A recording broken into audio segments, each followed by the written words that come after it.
Here is the HPP Simulation Weekly Race Recap of Round 3 of the Lionheart Retro Series presented by HPP Simulations. These guys coming to the green flag. Alex Saunders is away. Alex Saunders gets a big jump going down the front straightaway.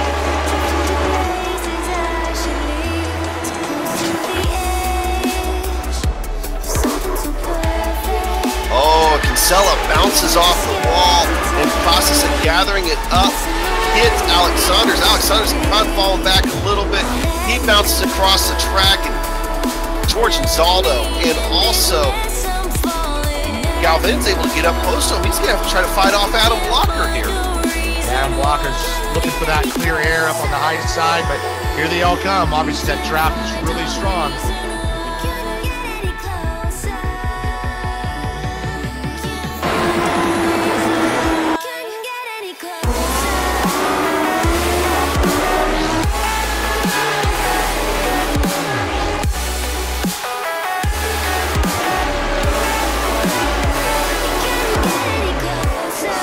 Yazik is going to be right underneath, tries to get a sniff of a draft off Galvin before he pulls back out to the outside. White flag is flying in the air at ISM Race right here in Phoenix. The Indy Elite Grand Prix in Phoenix is coming down to this. They go through the dog leg. Jason Galvin trying to control that inside. He goes all the way down to the grass. Galvin runs that defensive line. Yazik goes to the outside, now forces Blocker to the inside. Blocker's going to try to take him. They're going 3 wide to the finish. Galvin gets it. Move the Blocker up to second, and Yazik to third. Come down to the finish. Engineered to win, built to last. Nothing beats the feel of a true hydraulic braking system in the world of sim racing. HPP's hydraulic pedals and their accessories set the standard for simulation racing.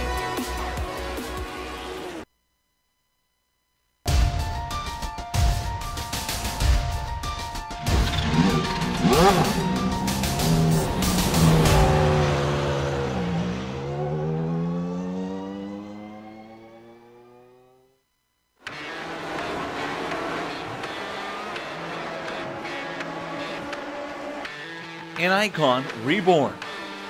A new season begins. Drivers must face off wheel to wheel with only one goal: to be crowned champion. Experience the competition and the glory days of early 80s IndyCar action. Hear the song of 500 horsepower Cosworth engines. Watch as drivers wrestle these ground effects cars into submission. Without electronic driver aids, it creates the perfect combination of man, machine, and speed. The Lionheart Retro Series, presented by HPP Simulation, starts now.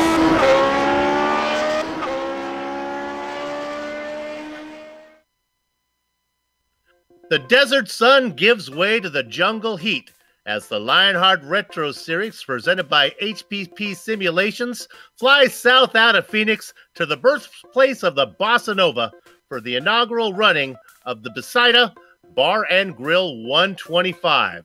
47 laps at Autodromo Jose Carlos Pache awaits, and you can see all the simulated retro Lotus 79 action from green flag to victory donuts live as it happens here on the Global SimRacing Channel. From the home of the Amazon, and I'm not talking about online shopping, welcome to another GSRC broadcast and the Countdown to Green presented by the Sim Pit. As cyberspace flows into your place over these 15 streamy award-worthy minutes, we'll bring you all the storylines, all the stats and facts you'll need to appreciate the Bethsaida Bar and Grill 125 that will immediately follow as we count down to green. And here to do all of that is yours truly, Bill Soupson, joined way up in the press box to bring you our bird's eye view by former real-world IndyCar driver Richie Hearn. The doctor of pits topology, Amjad Yaman, is our director, armed with cameras, located, aimed, zoomed, and focused by GSRC's camera guru, Dougie Beard. With 3 races in the books, the series has yet to have a repeat winner. Previous winners, Adam Blocker, Alex Saunders, and Jason Galvin, all hope to put that streak to bed, while Brian Yazik, well, he hopes to keep it going as the Loud Pedal Motorsports driver sits second in the points, but remains winless. However it plays out, one thing for certain is it will play out on a very technical road course. Richie? But folks, before I talk about the track, let me remind you that everything during the countdown to green comes courtesy of its sponsor, the Sim Pit. The Sim Pit is an entertainment channel dedicated to sim racing. Its focus is to bring you news, reviews, and information from around the world about sim racing hardware and software. It also focuses on what it takes to be a better sim racer, with instructional video and the how-tos that will help you your performance on the virtual track. Check it out at thesimpit.com. And speaking of virtual tracks, let's talk about today's venue. Located in the city of Sao Paulo, formerly known as Interlagos, which when translated means between the lakes, the track was renamed in 1985 after Carlos Pache, as a Formula One race driver who died in a plane crash in 1977. The track opened in 1940, and its first Formula event was in 1972. It has been the steady host of the Brazilian GP since 1990, and with its 15 turns packed in only a 4.3 kilometer, 2.6 mile track, this place has more than its fair share of twists and turns and winds like a tangled up fishing reel.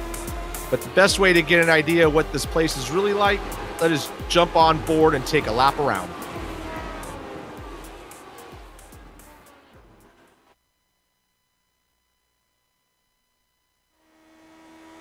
All right, we've got Amjad Yaman in the GSRC Lotus 79, so let's do a lap around Interlagos.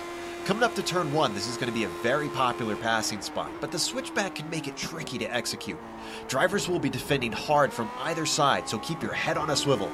As you swing through Curva do Sol, straighten it out as much as you can to keep your speed up.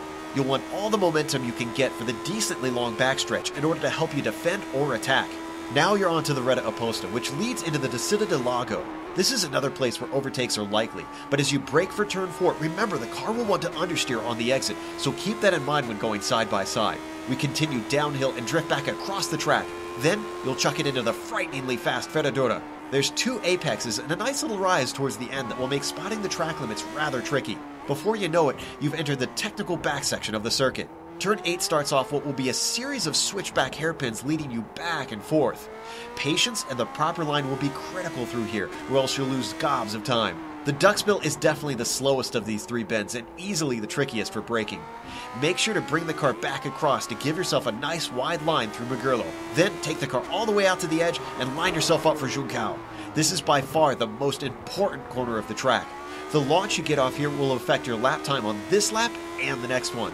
You won't be lifting or braking all the way until the Senna S.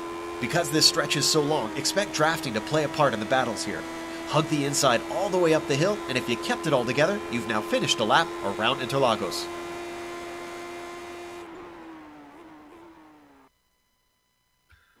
Joe Peak doing what nobody does any better, talking the viewers around a race course. This time, it's Autodromo Jose Carlos Pache. And now as qualifying just gets underway, let's take a lap around the HPP Retro Series driver standings. Adam Blocker has a win, a runner-up, and a 29th. So when drop races start to be calculated at the halfway mark of the season, look for Blocker to be even more dominant than he is right now. After an 18th to open the season, Brian Yazek continues to improve, posting a 7th and then a 3rd. Now, he might be able to sprinkle dew on the sunrise, but what the Candyman Justin Wardlow is not been able to do is pick up a 2nd career win. He was close in the season opener, getting a 2nd. A 5th at Phoenix moves James Brandt up 10 spots, now in 8th. And how about veteran Vincent Blufenthal, a 6th last time out, was that Dragonfly Racing driver's career best. And speaking of Dragonfly, let's go ahead and look at the Clipping That Apex Team Championship. Now, Dragonfly, they were hoping to stay up in front, but not so. Hoping to make it nevermore is Raven Motorsports, who has been best on the day at Watkins Glen, thanks to Jason Galvin, Justin Wardlow, and Travis Jägerliner, and they jumped 2 spots to the lead. Now, Dragonfly falls into 2nd. Right behind them is Adrenaline. They sit anxiously in 3rd. And the mighty have fallen with the once great No Name Racing in some kind of witness protection program hidden down in 6th position. Richie, what's up with the newcomers? Well, we got the rookie standings up right now, and we got Brian Yazik, although he's well known to many GSRC viewers, but he's technically a rookie in regards to this Retro Series. He is leading those standings. James Carhula's best result was a 6 at Watkins Glen, standing in second, just 3 points behind. Woody Mahan is third rookie inside the top 5 in the HPP driver standings, and he's only 4 points behind, so it's very close in the top 3. Alex Saunders might be 7th in the butt kicker rookie standings, but he is the only rookie with an actual overall win here.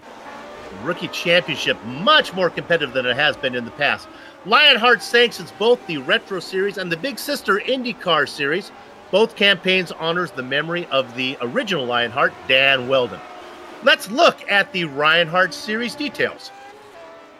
And these details are presented by the Simput. We are in Season 2 of the Retro Series here. We're in round 4 of 18 with 2 drops allowed. We're driving the old school Lotus 79. Love that car. We are on a adjusted fixed setup, and we're working on cash and prizes totaling $4,391. Oh my goodness. Now, you know, I'm always disappointed when I visit Interlagos in the iRacing virtual universe because iRacing's two-dimensional fans do not depict the overall physical attractiveness one might expect from the patrons at a Brazilian motorsports event. That being said, let's take a look at the weather and see how covered up they're going to have to be.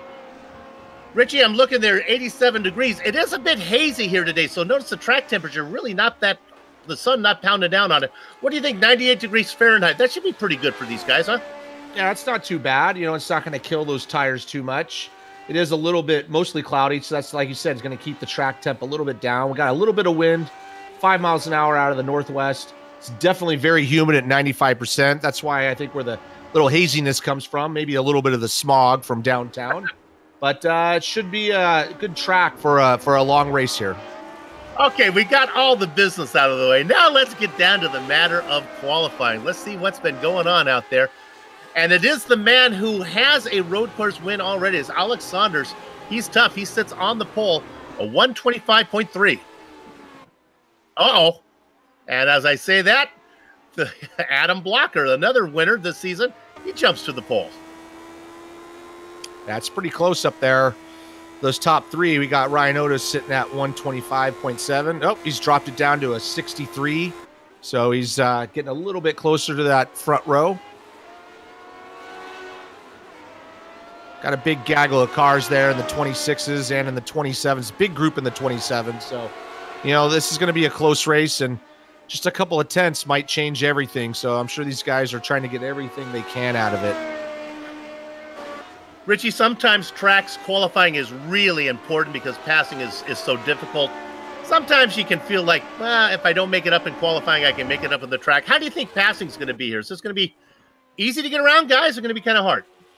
It's a little bit of both. I mean, they have a decent straightaway there, so if you get a good run off that last corner, you can get a really good draft up into that turn 1. But, you know, braking's tough in these cars. They don't have any lock brakes, so it's always better to start up front. You know, it's just clean air, less worry. But on this track, I think guys from the middle of the pack, like I'm seeing Andrew Kinsella right now about 11th, you know, they still have a chance to get some good moves, but they're going to be susceptible to wrecks in front of them as well.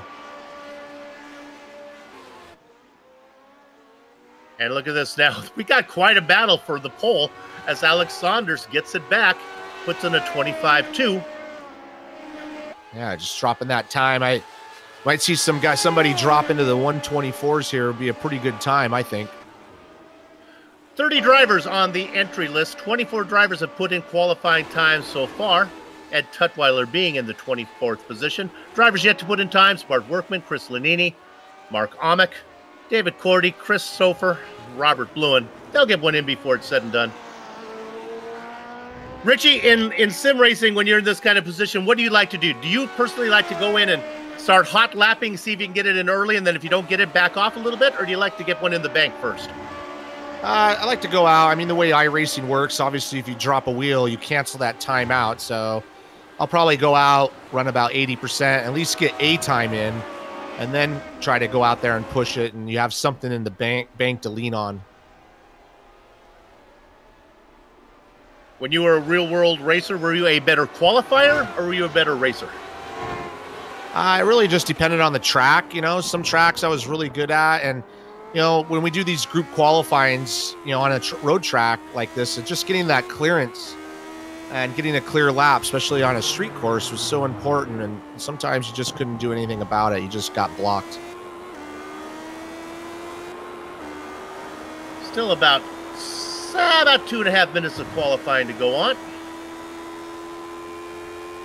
Let's check in on a few of the other drivers here. Let's check in on our own Samuel Ryman right now, trying to put in a time. In fact, he just put in a good one as he moved up into 13th position. Samuel Ryman, the director says, look at the car. I'm seeing GSRC on there. On the side, I can't see it, director. What are we looking at? We were going to wait to get another look at it right here. Gather up the chickens. Oh my! Gather up the chickens. I didn't know we could have stock frame photography. Gather up. You should be getting some sort of endorsement on that. Big cover behind the cows. I need to get that trademarked. You know, looking at the leaderboard right now, we got Ryan Otis has dropped his time. I mean, that first, second, and third are only within, you know, 1/10 of a second. So it's pretty close for those top three. Yeah, Otis, a very good road course racer. Those are the only three guys in the 125s right now. It's a big jump to Justin Weaver in fourth. So we'll see if those guys can get a little bit closer. Two more drivers have put in qualifying time. Now, there is a name in here that's conspicuous by the trouble that he's having, and that is Jake Wright. He's not even in the session right now, although he has a practice time in. Jake has many championships in the IndyCar series. He's going exclusively over into the Retro Series right now. Has not had his way. He has put in a qualifying time, sits in 16th position, but he's not out there right now, so we hope the best for Jake to get back in. Always competitive. Looking at Dan Guerin, we saw him yesterday. Boy, he had more bad luck last night in the IndyCar series. Richie, you were with me. He was dominating that race until internet connections took him away.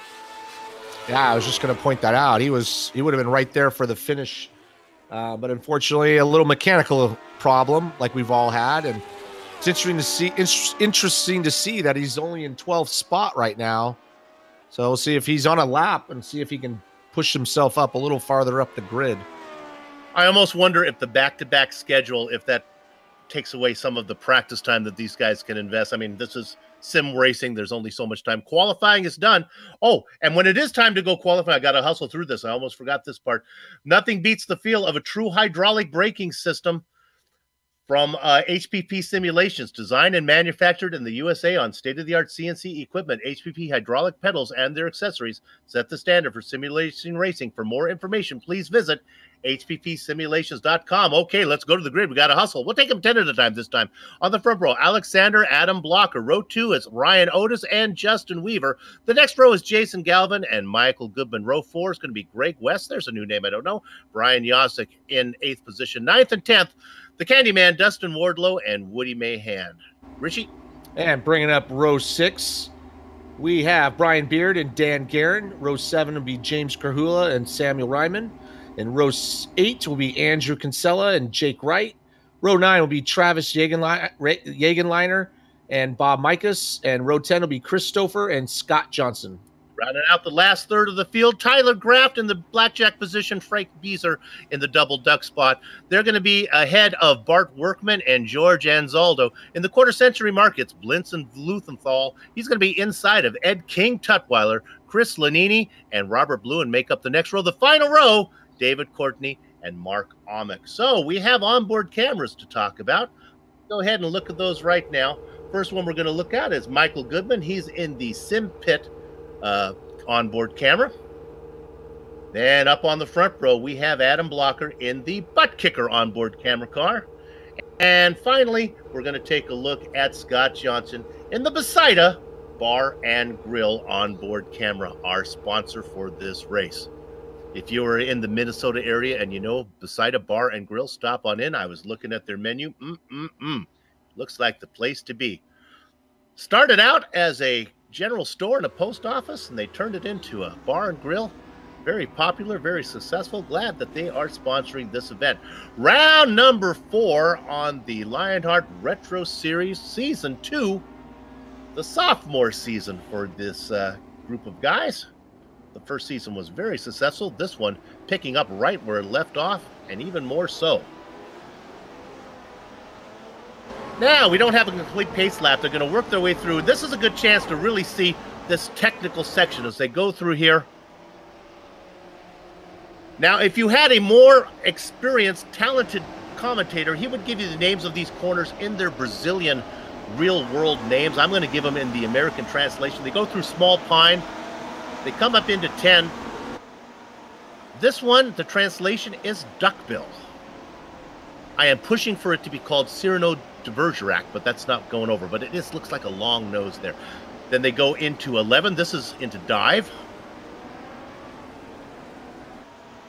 Down into maybe one of the most important corners, Richie, 12 here, Junction, to get a good run to head down into 1.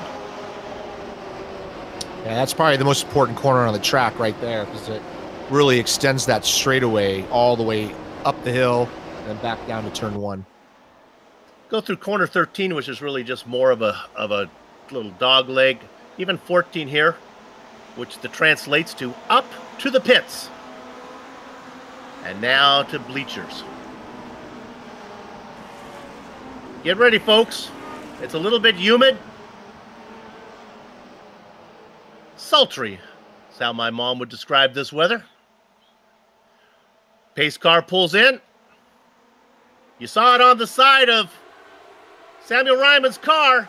Gather up the chickens, take cover around the cows. The horses are out of the barn. Alex Saunders leads the stampede down into the first corner. Adam Blocker drops into second. They're side by side behind. Otis gets the best of Justin Weaver. Weaver loses a little momentum. That's going to leave the door open to Jason Galvin. Galvin gets in, gives a little elbow to Weaver. Weaver gets out of the way as he drops down into 5th. Everybody else, Golden Station. Very clean start through that tricky set of S's there. Coming down to this next braking section. First 2 guys, Saunders and Blocker, pulling away a little bit. But back on from 3rd on back, they're fighting pretty hard here. Boy, you can tell from that camera angle as they went through there in the mid-pack, they are still fighting. Greg West in a battle with Yazik right now as they work their way down into 8, now into Small Pine. So far, so good, as all the cars are still out on the track. Nothing changing up front. Saunders, Blocker, Otis, Galvin, and Weaver. They work through Duckbill. Single file. Samuel Ryman in a battle back for 16th position. He is fighting with Chris Stouffer. That's really not Ryman's way he likes to do it. He's pretty quiet early on, and he surrenders that position. No, he doesn't, actually. He takes it. He fights off Stouffer up into 15th. Looking off the back of Samuel's car there. Made a good move. Coming up that long front straightaway. It's a lot of uphill, downhill. And then coming in this real tricky braking section for turn 1. Everybody's single file now as they begin to get their rhythm. So how far are we racing today? What's the analysis? Let's go ahead and look at that right. Oh, wait a minute. Whoa, we got an accident. We'll hang on to that one for a second. It is Workman, I believe. And was it Johnson as well involved in this one? Let's make sure it's Workman and Johnson get together. Johnson is in front, and, you know, let me tell you, it's Vincent Blumenthal who comes in. Maybe we can go on board with Vincent and get a look at this one. All right, we're going to look at this one from there. You see Blumenthal getting it, and then, oh, nowhere for Johnson to go. And he comes from way back, so a little bit of a mistake going into turn 1, missing that braking point. So hard to figure out exactly where that is. So there are no fast repairs in the Lionheart IndyCar Series. Those guys will be challenged to get those cars back out there. The other thing that makes that corner hard is the shade from the stands, is it really throws your depth perception off. So it is tricky to get into that corner without making a mistake. Yes, when iRacing brought in time of day changes, it ruined all my braking zones, because my braking markers, because so many were determined by where the shadow fell on the track, and kind of ruined my racing line when the shadows changed. Look at this battle we're looking at here for 5th position. Galvin, remember I talked about Galvin. He elbowed his way around Justin Weaver. Well, Weaver said, thank you very much, I want that back. He's back up into 4th. Galvin now being challenged. Here comes Greg West, probably into the best passing zone, down into Lake Descent. This is corner number 4, and West gets it done. Yeah, he does a really good job. Just got a nice clean braking, kind of squares off the corner, pushes him out, and is able to carry that momentum all the way back up the hill here. So now if the drivers will cooperate, let's go to our race analysis brought to you by Lock Precision. Remember, fly hard, fly safe, fly lock. How far are we going? 47 laps. The max fuel, 25 laps. So that means our pit window is going to be very small. You can see the instant caps there. 12x, you lose 3. 17x, you are disqualified and lose 5 championship points. 47 laps and 25 laps is the max they can go. Everybody's kind of spread out here in the front, so all single file. And maybe they're taking a little bit easy here at the first part of this to see how things play out. Well, one of the fascinating things about the schedule in both Lionheart series is that it's a mixed oval and road course schedule with about 2/3 ovals, 1/3 roll. And that plays into the advantage of Alex Saunders, who's really good on the road course, as is Adam Blocker. If you look at him, Blocker only back by about half a second in that beautiful blue machine back there. Chasing Saunders. Yeah, he's kind of holding steady in about that half second, 0.6 of a second behind. Kind of losing touch with him a little bit here, so he's going to need to try to hustle the car through this technical section, so maybe he can get the draft coming back up the front straightaway here. Okay, I'm going to put you on the spot here, Richie, and be fair with me if you don't know the answer. I have been told that the humidity in iRacing actually affects the horsepower of these cars. I guess it does in real world. Is that your knowledge that that is the case? Well, in the real world, it does for sure, and it definitely affects the downforce levels with the air being thicker. So I don't know how well iRacing implemented that, but I've heard that as well. But in the real world, yes, it absolutely does. I do remember watching some oval events, IndyCar races, where it was so humid you could actually see you see the contrails coming off. Yeah, the contrails, exactly. Yeah, the other thing it affects in the real world is the heating. You know, like if it's really humid, you know, that air just doesn't want to cool down the radiators, so it really affects, you know, how much you put on those radiator blocklets, and that affects your downforce levels as well. So, you know, the engineers work really hard to kind of calculate that. Looking at Stouffer making a move. Hey, let's look at 17th position. I highlighted this right behind. There he is, Jake Wright. We talked about him. This guy is so talented, but something is just not working for him. This is a great battle. Samuel Ryman leading this train in 14th. Right behind him, Brian Beard, Travis Jagerliner. In the mix, the multi-time champion, Jake Wright, and then Chris Stouffer. Yeah, they got a big gaggle of cars there, and Samuel's doing a good job of just holding them off. Interesting to see, like you said, that, you know, Jake's struggling a little bit, but there's a long ways to go. Now, Ryman qualified in 14th position. Beard qualified in 11th, so he's going the wrong position. Just looking at this for half a lap, it looks like Ryman is the cork in the bottle right now. Got to give Samuel a little credit. He is tied right now for the cleanest driver championship along with Brian Yazik. He only has 2 all season. I would argue that I am actually leading that, as I have no incidents so far this season, but I guess that doesn't count.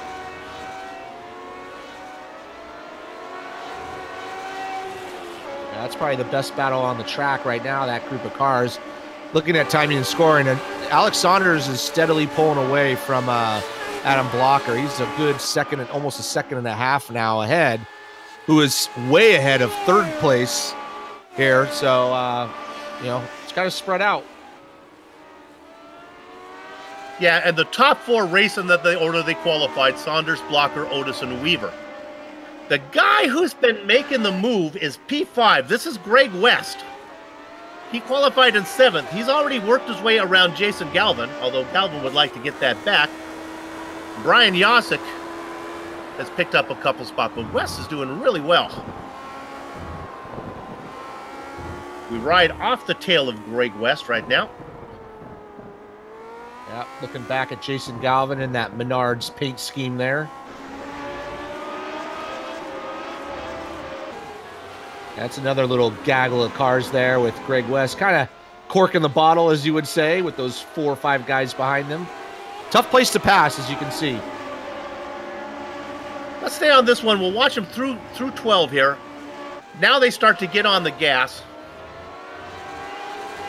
This has got to be flat out after 12, right? Even though the track arcs, it should be flat out, I would think.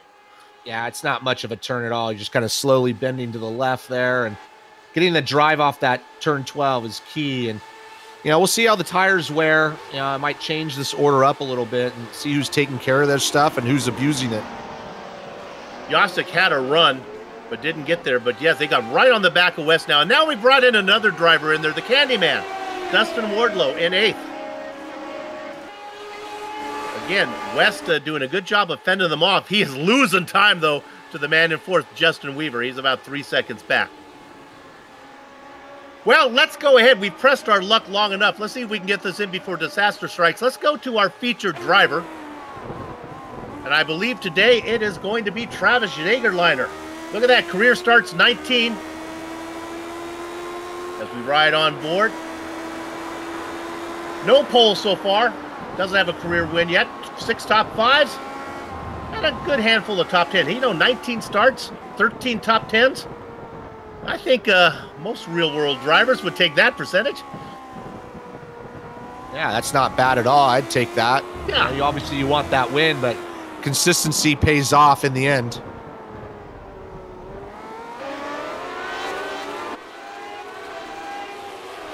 You have a win, didn't you, Richie?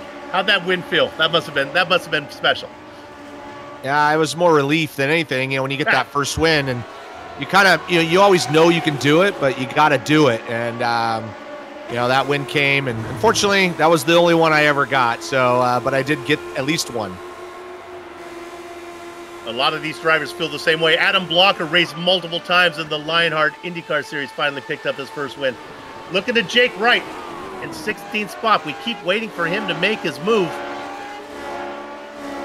Jake now being challenged. That's Travis Jagerliner. That's our spotlighted driver. This battle, and Chris Stoffel right behind him. Got to give it. Oh, here comes Wright making a move now. He's going to do it down into Lake Descent, dives it in there. That's going to keep Jagerliner. It gives him room. That's going to bring Chris Stouffer into the mix here as well. A 2-car battle is exciting. A 3-car battle is just geometrically more exciting. And look at this now. Wright with a good drive. And here he comes on the inside. Stouffer wants to get in there. And he gets the pass made. Can he finish the job? He goes through Small Pine, now heading down into Duckbill. Oh my, Stouffer really fighting the car, but he gets it to work. Now he's on the inside. But you talked about it, how this track switches back and forth. If you can't finish the pass, you never really get the position.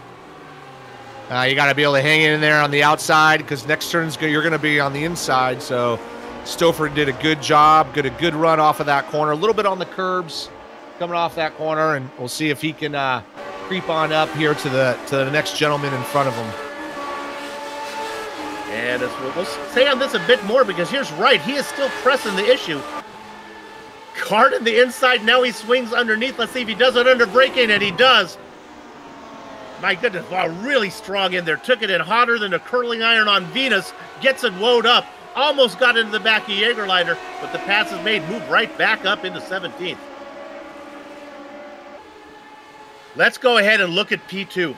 This is beginning to heat up. Whenever we see something like this, Richie, when you see Alex Saunders drive away, you have to wonder, did he drive away, or is Adam Blocker backing up? Because here comes Ryan Otis. I think just Alex Saunders just got a quick car right now, and he's not making any mistakes, driving clean. Adam might have tried to try a little bit hard at the beginning, burned his tires off, I don't know, but it's definitely allowed Ryan to start creeping in, start challenging him for second place soon. Blocker in his familiar blue scheme. If you look at those lap times on the screen there, I mean, Alex is consistently about 3 to 4 tenths of a second faster than him, and he's just running good, clean laps. I mean, there's nothing else you can say about it. He's being chased by Ryan Otis, who is in the butt kicker machine. Let's take a quick look at P5. Oh my goodness, this is Galvin. He was able to do it. He got around West. Richie, we'll go ahead and take a look at this on the replay. Yeah, once again, good draft up the front straightaway, set up the time, the braking zone, and just kind of gets in there and kind of forces them out. It's really hard to go 2x2 through there, so you know, if you can get most of your car inside, the other guy has nothing to do but lift. Let's drill down on that a little bit. How much car do you have to get inside, Richie? You have to be alongside. If you don't have to be alongside the guy, you'll never make a pass. It really depends on the time of the race. If it's the last lap, it's the front wing. If it's at, lap 10, yeah, maybe half a car. You at least want to get in there and where his spotter will tell him that there's a car inside. But later in the race, you don't care. You might just send it. Look at this great battle our director has found with Andrew. Have a catch Kinsella back in 13th position.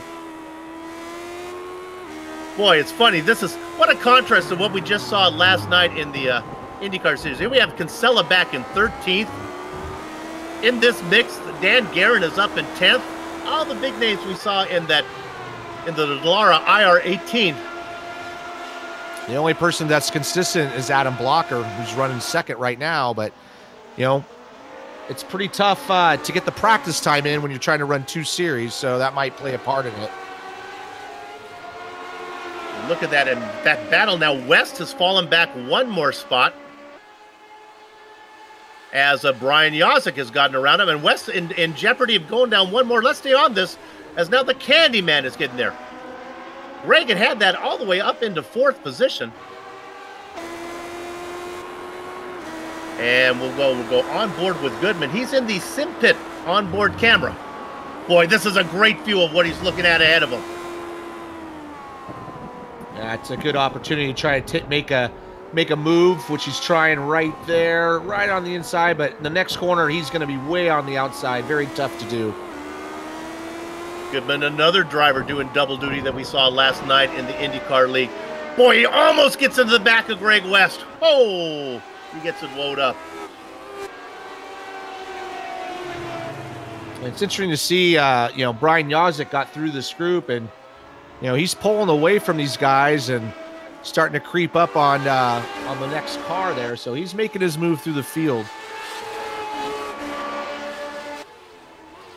Let's quickly check in on 3rd position again. This was Ryan Otis. He's out there racing in the butt kicker machine. And of course, butt kicker is one of our sponsors. If you're a sim racer looking to add some real world immersion, why don't you try a butt kicker product? They move actual mass, producing a haptic immersion that's powerful and accurate. See all the family of products at thebuttkicker.com. Use the promo code LION20 to get 20% off your order. And Otis was right up on the back of Blocker, but now he's fallen back a bit. Yeah, I think Adam made a few mistakes, realized that Otis was coming, kind of put his head down, started running some consistent laps. He's actually closed up, not really on Alex, kind of steadied out a little bit. And I think these guys might be just taking it easy, waiting for that first pit stop. So with that done, let's drop back to 8th position now as Greg West continues to drop like a pigeon, as now he is under attack from Michael Goodman. I'm going to take a quick look at Greg West's car and make sure there's nothing wrong with it. He's in the Nighthawk machine. The car looks beautiful. He's definitely struggling a little bit. He was, like you said, in, I think, 4th place earlier, and he's just kind of steadily giving those positions up. So, just maybe he's struggling with the track and the tires and, trying not to make the big mistake. And once again, waiting for a little bit later in the race to get back up there. Well, on lap 1, I did see him get a little bit of an elbow from Galvin. And not sure if that damaged the car. He was able to be competitive after that, but right now, Michael Goodman is really sticking to him. Riding on the roadkill cam here of Goodman.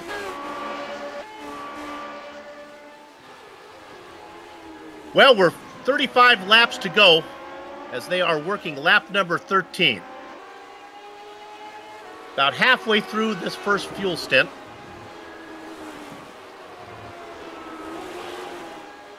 Just looking at Brian Yazik a little bit. He's got right up onto the tail of Jason Galvin. And he's just steadily making his climb. So, we'll see if he can get close enough to make a move on the front stretch here. Let's stay on the HPP machine of Brian Yazik as he works on Galvin.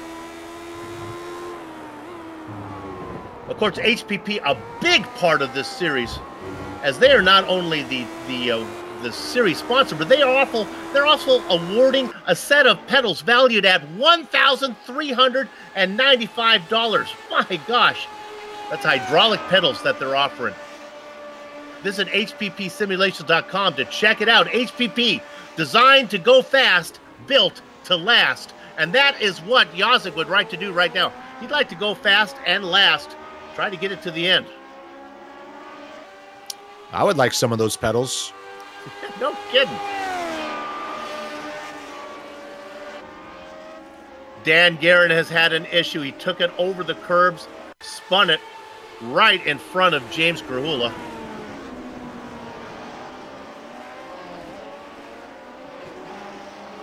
That's a tricky section there. If you get a little too much of that curb, the car's going to bottom out and just kind of lift those tires up, and you're going to lose all that rear grip. And fortunately, he didn't hit anybody, so he's able to continue without any damage. Again, I don't know if iRacing factors it into how they figure stuff out, but I got to figure ground effects. Getting the car up in the air has got to hurt the grip. Oh yeah, it definitely hurts. They've figured all that into this, and it's not just that, but as soon as the bottom hits the ground, you're just a skateboard with no wheels at that point.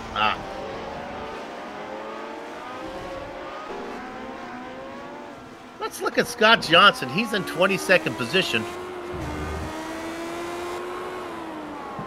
He's been doing really well. There's our race-sponsored Poseida Bar and Grill. And right now, Scott Johnson is beside himself as he is doing incredibly well. See if he can work on Frank Beezer. And Bob Mikas has had a problem, I'm getting a report. Yep, sure enough, a self-spin in the number 17.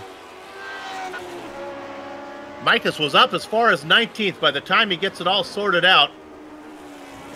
He loses spots to Lanini and Beezer. Johnson goes by, as well as Stouffer and Anzaldo.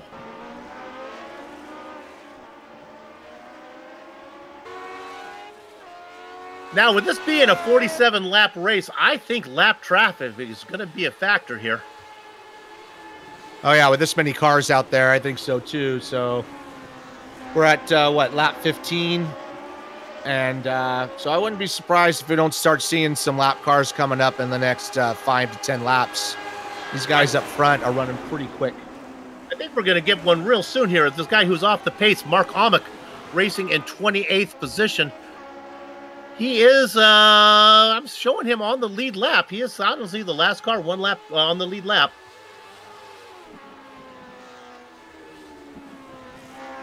Mark racing all by himself. Here comes Saunders. Let's go ahead and say this and see how Alex negotiates Amick here. Oh, and the pass has already been, Amick has let him by already. In fact, Amick pulls over and lets by Blocker and Otis as well. Well, we needed him to be a little bit of a jam car here and back everybody up. Yeah, absolutely. But that's the right way to do it. He did the right thing. See him coming, get out of their way. When you see that blue flag, it really means there's something going on, and you might want to watch out. All right, I said I was going to talk about this driver, but I'm going to have to do it again. Let's go to Chris Lanini in 19th position. Once again, he is our hard charger, but I'm telling you, Chris, this is the last time, because you are sandbagging, buddy. You did not put in a qualifying time. We talked about it last night in the IndyCar series, and this is it. In fact, if you don't put in a qualifying time from now on, I'm going to not mention you on the broadcast.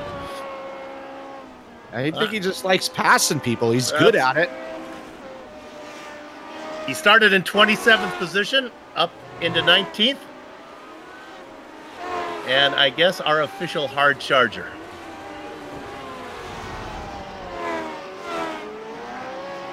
I've done enough of these broadcasts now. I'm starting to get cranky. Alex Saunders, our leader, by 2.5 seconds over Blocker and Otis. Yeah, those three have really kind of taken off, and because there's a huge gap between Ryan. Oh, let's look at P5 here. This is Galvin, and it finally happened. We thought it was coming.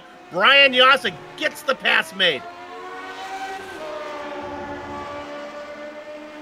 Once again, Richie into 4, but look at this. Galvin, boy, he's going to have the inside position here. No. Yeah, he's not giving up, but Brian's got that, and Brian's moved up. Looks like 3 spots from his 8th starting position, so he's definitely on the move. The Quaker State car of Galvin and the HPP machine of Brian Yosik. Galvin's not giving up. He's hanging right with him, so if he can stay with him through these next couple of corners, he's going to get the draft up that long front straight here. He might be able to get by him again. It looks like Brian got a really good run off that last corner, though. Galvin finished 4th last night in our IndyCar League. Had a taste of the lead for a while. Brian Yosik in 5th. Still looking for this first series win. Boy, that car, if you can see Yosik when he gets it over the curbs, the car really squiggles on him. Now, those curbs are really wide, so they're enticing to use it all, but eventually you'll lose the grip, and you're trying to put the power down at the same time, and it is tricky. You definitely got to be easy on those HPP pedals for sure. Let's drop back to 10th real quick. This is Krahula. Kinsella made a fucking nose in. Just bother him. Havaketch said, I'm coming. Oh, he's got another good run, though. Andrew Kinsella clearly faster than James Krahula. As they come up to this right-hander, Kinsella will have the preferred position, and he gets the pass made. Goes a little bit wide, but gathers it up. And Jason Galvin loses it right in front of Wardlow, just behind Yosik. Puts it off into the Brazilian Alfalfa. Brings it back on, loses a couple more spots to West and Goodman. I think they're seeing a result of, we're 19 laps in roughly, and those rear tires taking a little bit of a beating. So he's seen a lot of spins just coming off those corners. And unfortunately, even though he didn't hit anybody, he loses quite a few spots because of it. Oh, my goodness. Amjad Yaman with a great camera shot there. So Galvin drops down to 9th. This is where my mom would say, okay, Jason, you've had enough fun. Time for bed. He has really had an eventful first half of the race. We're working lap number 19. Pit window somewhere around lap 23, 22 maybe? Yeah, they really only got a 3-lap window there, so I don't think you're going to see much difference in the pit stop strategy, but, it might come down to just not making a mistake in the pit lane itself. When it's this tough to pass out there, those little details make the difference between finishing first or second, just not missing your box, not spinning the tires too much, definitely not speeding because there's no pit speed limiter on these cars. Watching Adam Blocker negotiate some lap traffic. Looking off the tail. Being chased by Ryan Otis. Otis able just to stay there, but not able to do anything with Blocker. Yeah, he's definitely keeping Adam honest there. So, that's good. Like I say, just kind of hang tight. Maybe Adam will make a mistake. Maybe lap traffic will go in your favor as they're starting to get deep into that lap traffic right now. Our director's looking at Ed Tutwiler back in 24th position. Oh no! And he gets into the no. back of Blocker.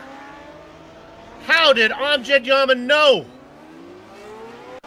Our director has ESP. Watch this as we saw it live.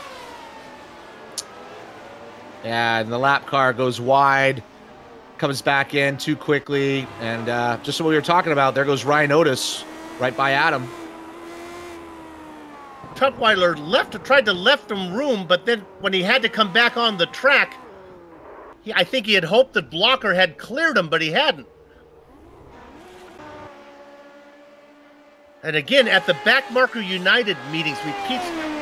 Now, maybe that was a snake. Maybe he just missed his braking point and he went wide. But if that was an attempt to let the driver go by, you just don't want to do that. You want to try to have a predictable line if you're a backmarker.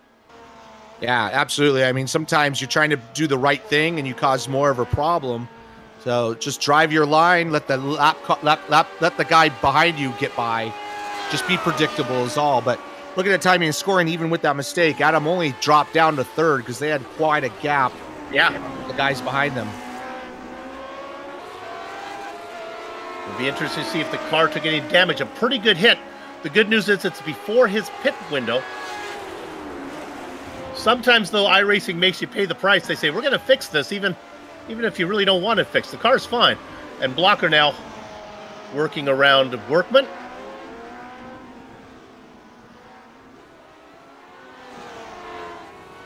He's got about, oh my goodness, you talked about it, Richie. Look at the gap. He still has 11 seconds back to Justin Weaver. Those front three guys of Saunders, Blocker, and Otis, they were really the class of the field. Check in on Samuel Ryman. He's being hounded by, well, the multi-time champion, Jake Wright. For Ryman, he's got to figure, I'm ahead of Jake Wright. I've already won. They work their way now into 9, small pan. This will be the left-hander. Let's see if we can stay on this one for a while here. We don't like to jump around too much. It turns it into a music video. Let's give you a feel of what the racing's really like with Ryman being challenged by Wright.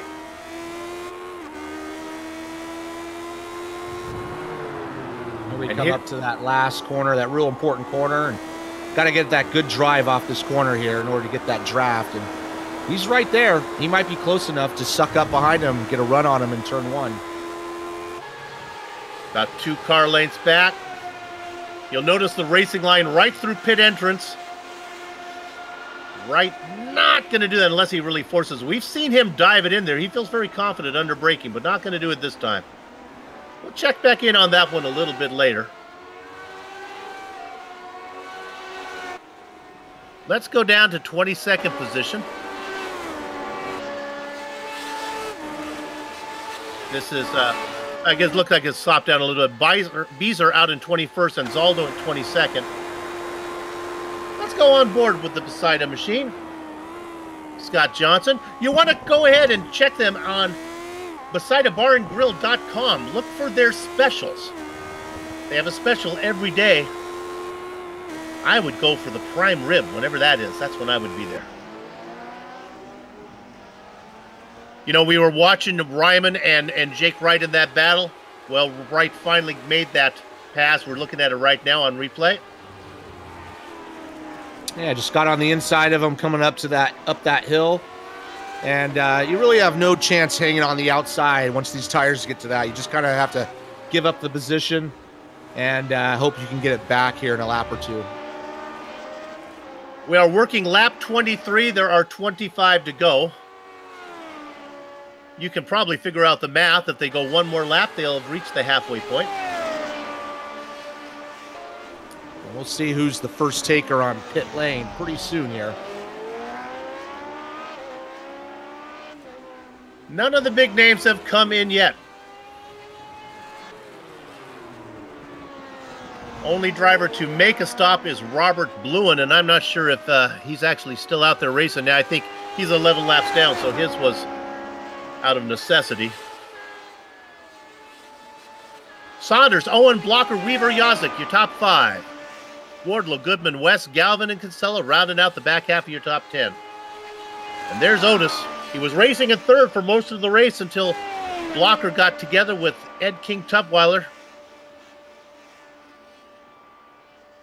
Man, Alex has got a big gap on Ryan, too. He's got a 7-second gap.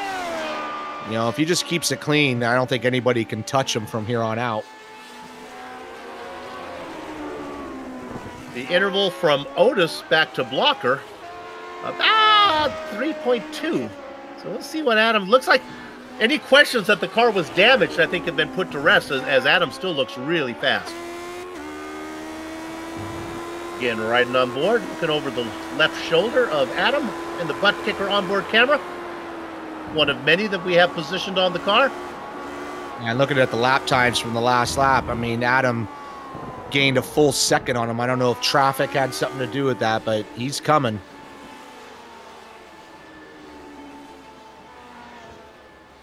And here comes Jason Galvin.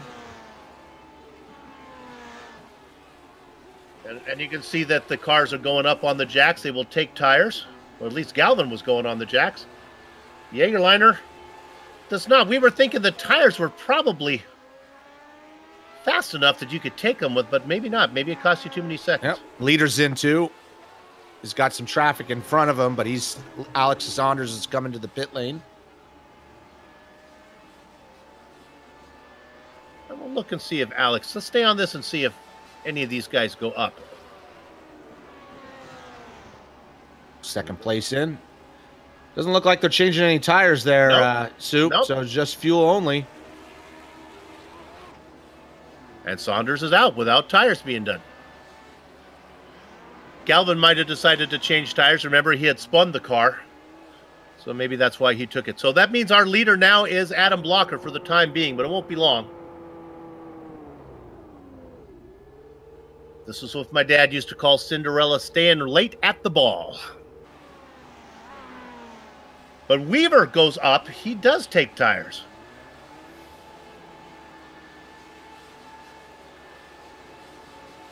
So what I'd like to do is I'll look and review the stop times between guys who took tires and guys who didn't.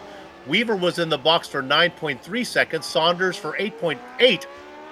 Otis 8.3. So maybe it's a little slower to take tires, but if it's only a matter of a half second, maybe that's something you can make up. Sounds like a good question for the post-race interviews. Yeah, definitely. If it was that close on time, I would have taken tires. So it'd be interesting to see what Adam Blocker does here. You know, if I was him, I'd take tires and chase these guys down. Okay, Cinderella has a curfew. That's Adam Blocker now coming in for his pit stop. Saunders is out in front of Otis. Saunders is just going across to, let's see where you can find him. Just going across pit entrance right now. Yeah, and, you know, Ryan Otis had a pretty good stop, so he's not far behind Alex as well. And Blocker goes up on the jacks. Otis goes by. Blocker is rolling. Otis is going to get out ahead, but not by much. I'm not sure if we missed something, but his pit stop time is no different than Saunders. So, you know, if those guys didn't take tires, they might be hurting a little bit here in about 23 laps or whatever we got left. I'm actually going to take a quick look, go back and take a quick look at Saunders, make sure he did not take tires. I'll follow him in, make sure that car does not go up, and it did not. Well, I didn't see Ryan either. I was watching Ryan. I didn't see his car go up either. So we'll see what happens here. This could make it interesting.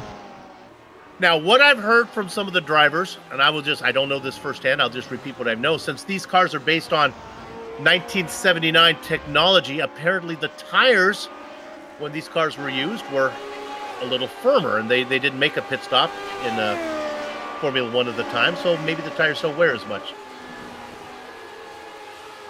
Well, there were no pit stops back in when these guys were doing it, so that's why the tires had to go the entire distance, so maybe they think that they'll last.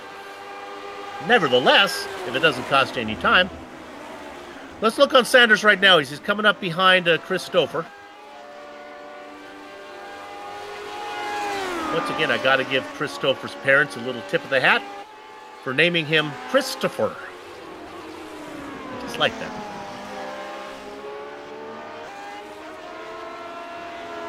Otis, Blocker. Let's go to P11. Oh, no. And there's the spin, and that is Woody Mahan. He gets loose right in front of James Krahulin. Let's go on board. Richie, watch this. You'll have nowhere to go here. We're going to look at it from the top. Yeah, going side by side through that tricky downhill. He just gets loose. The other driver just has nowhere to go, and unfortunately, it just tips him around.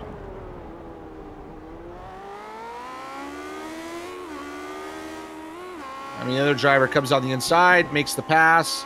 Fortunately, gets a little loose, and James Krahulin just has nowhere to go. He's got a little damage on his front wing now because of it.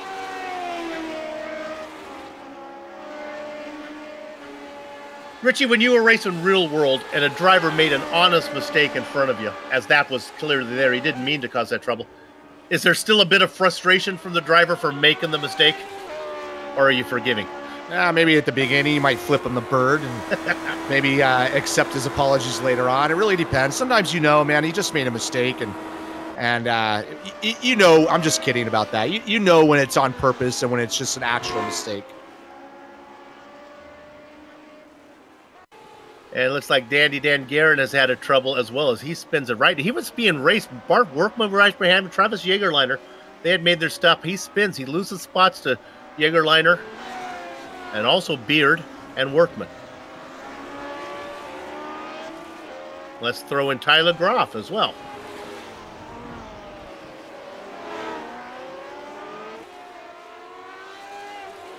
So if you're scoring at home, let's go ahead, get out your clipboards, boys and girls, and we'll talk about some intervals here.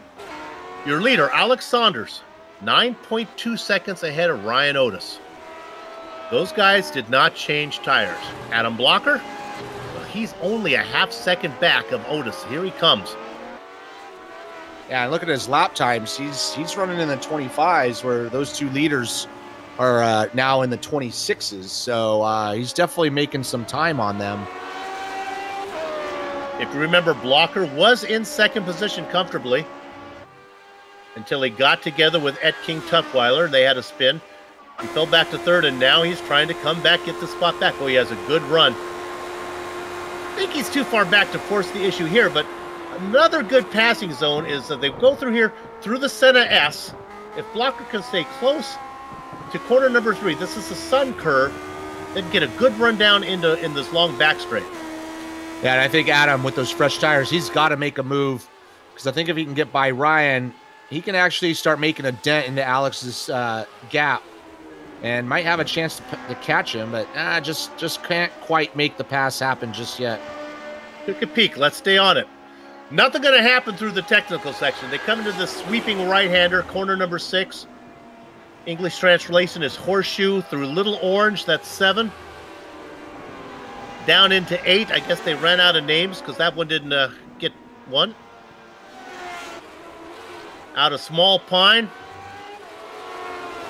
And into Duckbill. And I can hear the commentator coach, Joe Peak, groaning right now as he's watching this on replay, telling me to learn the Portuguese pronunciations. Trust me, boys and girls, you don't want me to try those.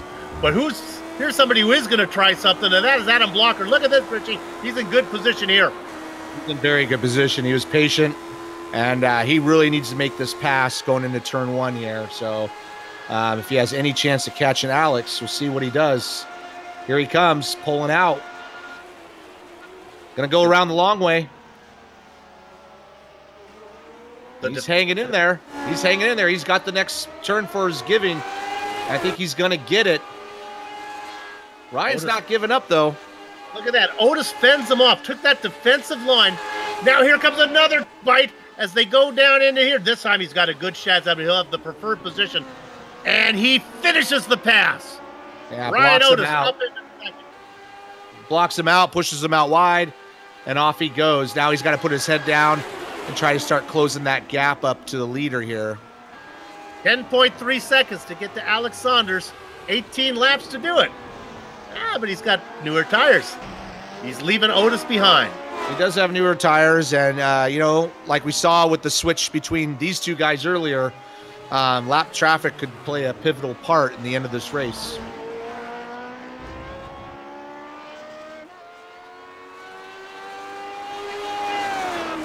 Let's look at P11 real quick. It's a nice battle. This is James Grahula and Jake Wright. Jake continues to make his charge through the field. Qualified in 16th. He's up to 12. We saw him get around Samuel Ryman. Now he's working on the yellow car of James Grahula. Grahula in the thumbs-up cancer down machine. Jake Wright in that beautiful blue survey system machine.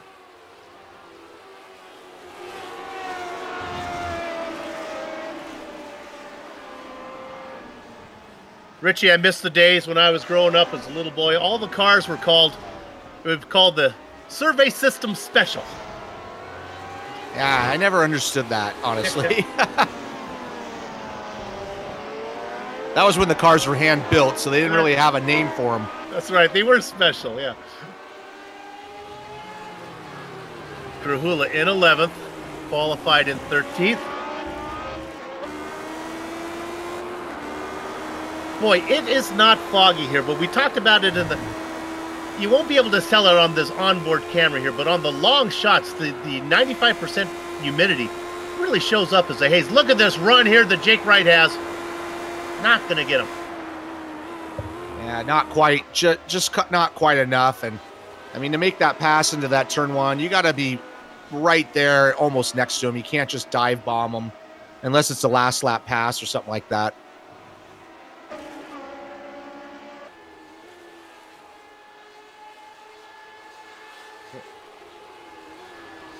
Fixed setup in these cars, so we can't really decide that it's a difference. But if you didn't know better, you would think that Wright maybe had a different setup because the car just doesn't seem to have much straight line speed. You never know; he might have picked up a little bit of damage.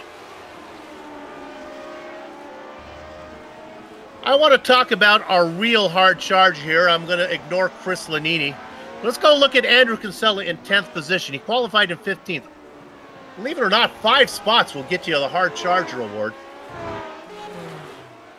Well, with the exception of Lanini, who's up 8. But there's Kinsella having a nice quiet run. Yeah, just kind of running on his own right now in 10th place in no man's land. He's got about 2.5 seconds to the guy in front. Quite a big break to the guy behind him. So right now it's just a matter of putting in those consistent laps and try to chase down that guy and hopefully he makes a mistake. Don't need to go there. And there's a report that Adam Blocker has not been able to chip off any bit of the time into Alex Saunders. We talked about it in the countdown to green that they had no repeat winners in this series after 3 races. Well, Saunders has a win, as does Blocker, so the chances are that streak is going to end. And obviously you were right about those tires really going the distance. I don't think, I thought it would make a difference, but looking at the lap times, it's obviously not. So he didn't lose any time changing the tires, so it's probably a good try. Let's go to 17th.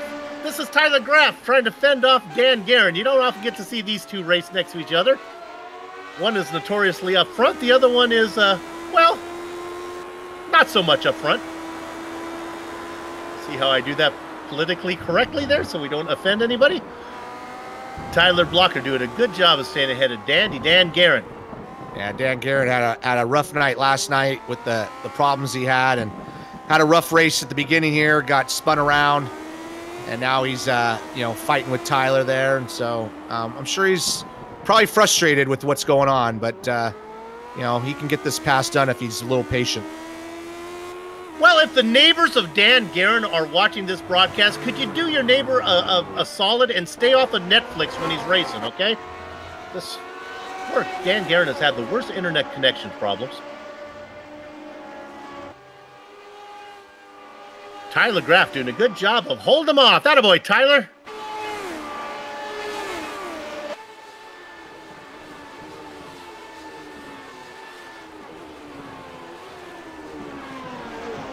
Working down into 1.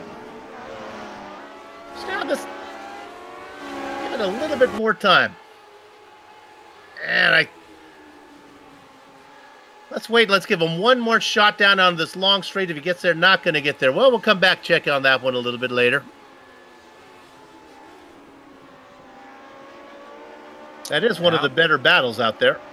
Yeah, I was just going to say, looking through the field, everybody's kind of separated out by couple of seconds or more. So we're kind of going into that part of the race like earlier where everybody's settling down, and hopefully they'll gather back up and make it exciting for us and the viewers. Our director has decided to check back in on Krahula and Wright. Wright having the same trouble with Krahula that Garen was having with Groff. Cannot get around him. They battle for 11th.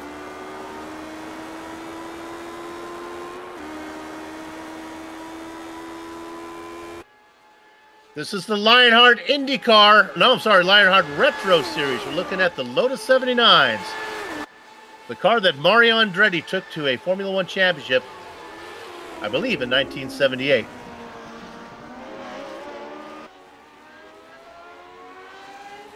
Yeah, so far Adam Blocker hasn't made any inroads into Alex's gap there. He has pulled a little bit ahead of Ryan, but everything's settled down. I mean, he's a healthy 10 seconds behind Alex. So Alex is pretty much just kind of left the field here and done his thing. So good on him.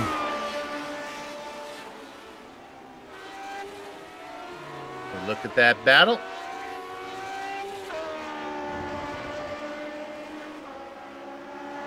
Saunders doing a good job. Yep, he's just minding the gap.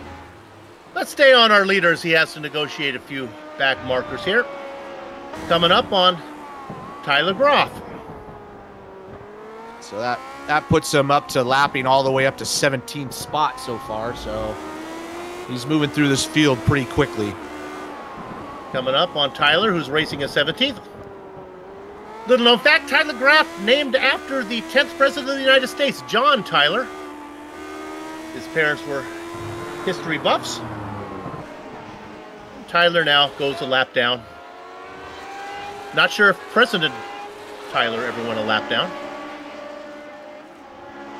Next on the hit list for Alexander, Woody Mahan.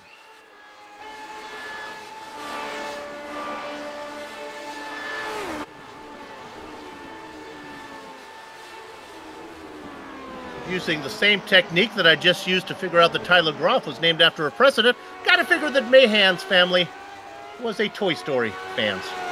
As they come up, Alexander gonna make quick work of Woody.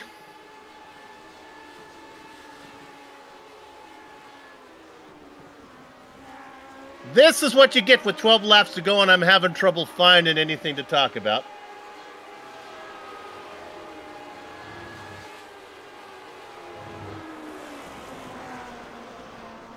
Well, if we want to get excited about something, Adam Block is able to trim off a second while Alex Saunders is in traffic, but it's still a healthy 9.6. So I don't know if we want to get excited about that, but something's going on. Our director's found a nice one. There you can see the haze on that long angle shot there. You can see him coming at you. The little overcast. I like what Richie was talking about, the smog almost here of San Paulo. That's Frank Beezer ahead of George Anzaldo. Anzaldo just not having a very good day. Qualified 24th, has made up just one spot only that he vultured from David Cordy having troubles and Robert Bluen. And George had a good race last night at Pocono. So unfortunately just not bringing it over here to Interlagos. Anzaldo in 23rd right now, trying to catch 22 if he can. Right now, that's caught up by Frank Beezer. Good battle there.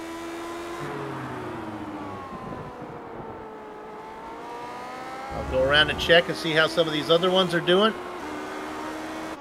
We wide on the back of Beezer. That's not going to happen. Check back in on James Krahula. Remember looking at this one, he's in 11th. Well, he's got about 4 or 5 car lengths now to Jake Wright. Jake's not going to have anything to do there.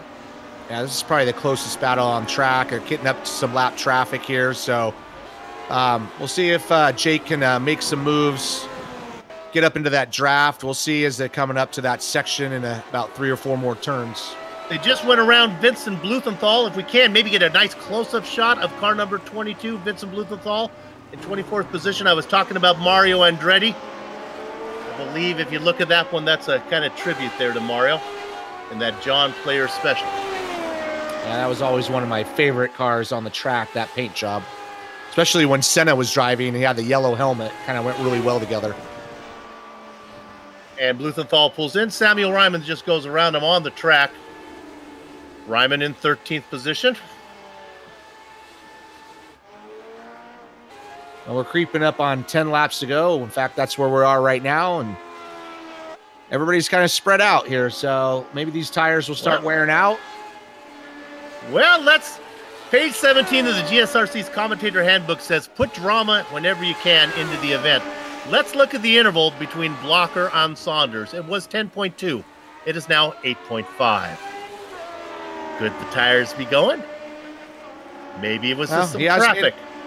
He just made up a couple of seconds here, but I think traffic's playing a part. And 8.6 seconds in 9 laps. That's going to be a tall feat, but it might work out if we be hopeful. Travis Jägerliner gets out of the way of Alex Saunders. Interval down to about 8 seconds. A lot of that had to do with traffic, though. And the bad news is the traffic that slows down the guy you're chasing is traffic that you yourself will have to negotiate before you catch him. Yeah, sometimes being the first car to that lap traffic is a little bit of a disadvantage because once that leader goes by, and now they're really going to know other people are coming by. So it can go back and forth. Just got to be smart. When he's got that type of gap, he can just take his time.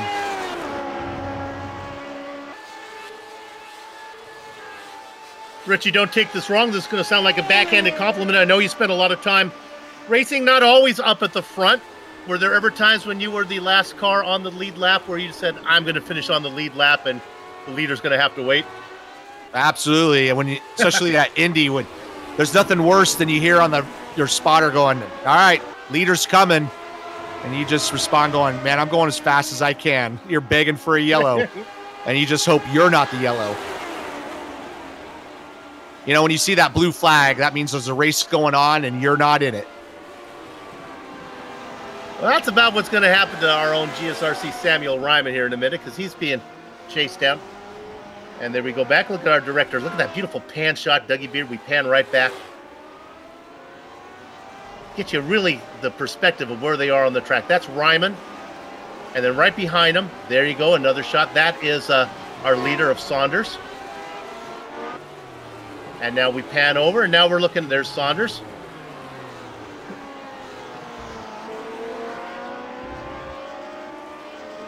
Now, not too far up ahead of these guys is the Krahula and Jake Wright battle that just is not going anywhere. All those battles we were watching, Krahula with Wright on his tail, well, Krahula got the best of that one. Groff with Guerin on his tail, well, Groff still has the best of that one.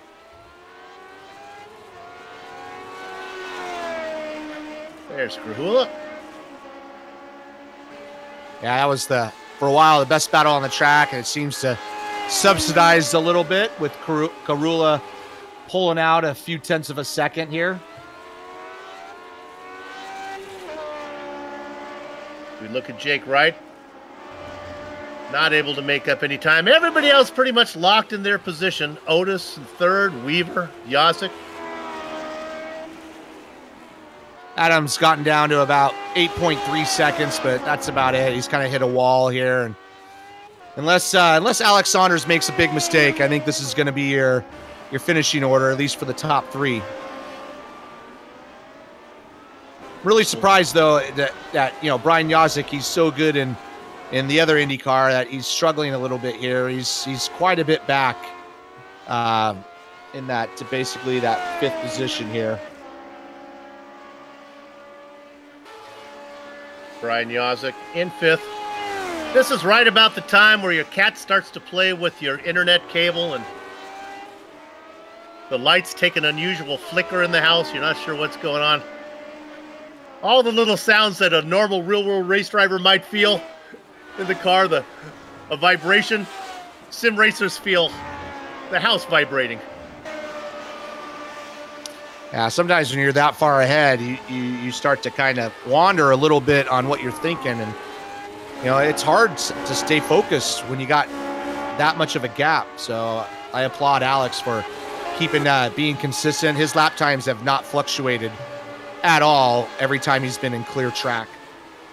It's funny you mentioned that. I have interviewed many a really good sim racer, and I've asked them all that question. When you are so far out in front, can you back off a little bit? And to a T, to everyone says, no, I race at the same rhythm I race. If I slow down, that's when I get into trouble.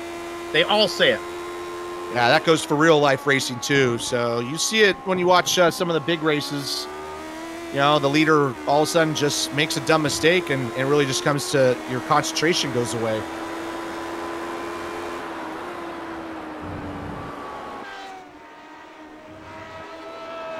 Well, let's go to this. We're looking there at, we have to look at Chris Lanini. All right, our director, that was not my call. Their director put it on Lanini. He is still our hard charger. I do like calling the Lionheart both the IndyCar Series and the Retro Series, and I hope they have me back for the next race. I don't know if Chris Lanini has any sway in the selection of the commentators. But you got to qualify, Chris. Right now, he's being challenged. Stouffer coming up behind him.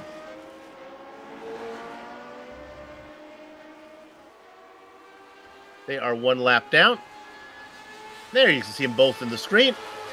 6 laps of racing to go.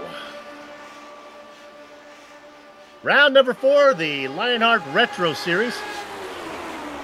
And now we go back to our leader as we do have a battle on the track as he gets around Jake Wright. Yeah, he's just moving through this field. He's lapped all the way up to 12th spot now, looking at 11th. So it's pretty impressive. And these are some big names he's coming up on. Andrew Kinsella is going to be the last car on the lead lap. We ride off the board of off the tail of James Krahula.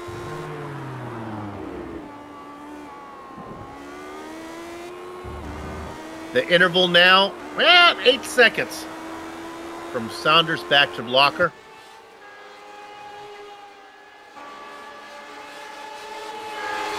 The good news is for Ed King Tutwiler, after making that mistake and getting into the side of Adam Blocker, Blocker was able to salvage it, get his second position back, and in all honesty, I don't think Adam had anything for Alex Saunders here today. He is clearly the class of the field. Yeah, I think so too. I mean, Adam had that problem with the lap car. Ryan got by him, but he's recovered that position, and you know, this is about where it's been for pretty much from the start of the race.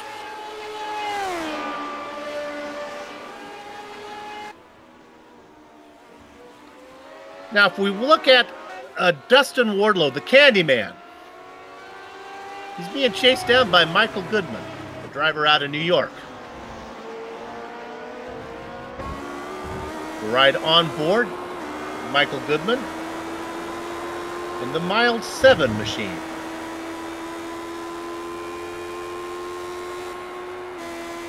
Again, we have old Benetton paint job. With 5 laps to go, I think Goodman has a chance to get to Wardlow.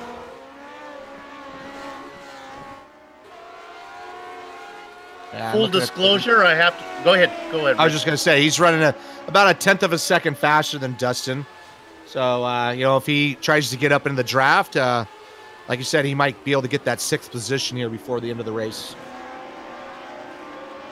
Full disclosure, Dustin does send the GSRC commentators a package of candy from Dewar's Candy. If you haven't got yourself some Dewar's Candy, check them out. Oh my, it's good. Oh, we have a replay here. Jake Wright finally got around James Krahula. Yeah, that's we thought James had that position locked up, but obviously Jake was able to get back right behind him, and here he goes. Gonna make that move into turn 1. Easy done. Maybe, maybe not. Nope. And there's the pass made. Yeah, there he goes. That was a lot of work, but that was a good move. And there we go. I had a little stepped away there for a second. My internet lagged, but I am back. Justin Sanders, our leader. Let's go ahead and check back. Sorry, Alex Sanders. Yeah, I stepped away, forgot what I was doing there. Let's check back in on Dustin Wardlow and Michael Goodman. This one's getting interesting. They're coming up on the back of Frank Beezer. They get around Beezer. That's a lap car. The Candyman gets that done. And with 3 laps to go, I'm not sure if Michael Goodman's going to have anything for Dustin Wardlow.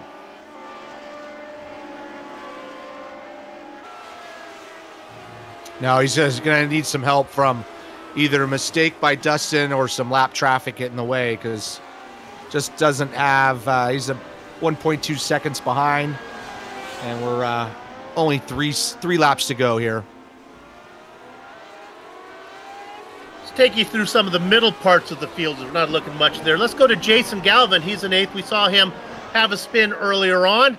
He had made it all the way up, I think, as high as 4th position, fell back a little bit. It's going to settle into 8th spot. Another driver that was up as high as 4th is Greg West, right behind him, currently in 9th. Was running really good early, then started to fall. He's going to settle into 9th.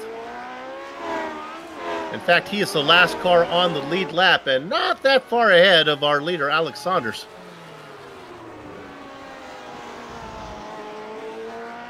I think if this was we had another 10 laps, Saunders might be able to get the whole field here. He's really getting around.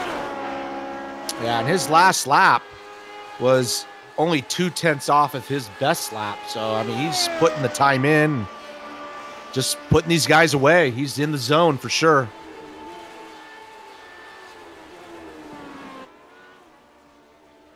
Yeah, we look at Alex. Interval now 7.1. It is closing. It is coming down a bit. Yeah, Blocker did have a fast lap on that one, and he got a little help from the traffic in front of Alex, but I think he's going to run out of time. Riding on board with Blocker now. That car up ahead, that's James Grahul, familiar yellow, thumbs up, cancer down. JMK Supply number 4.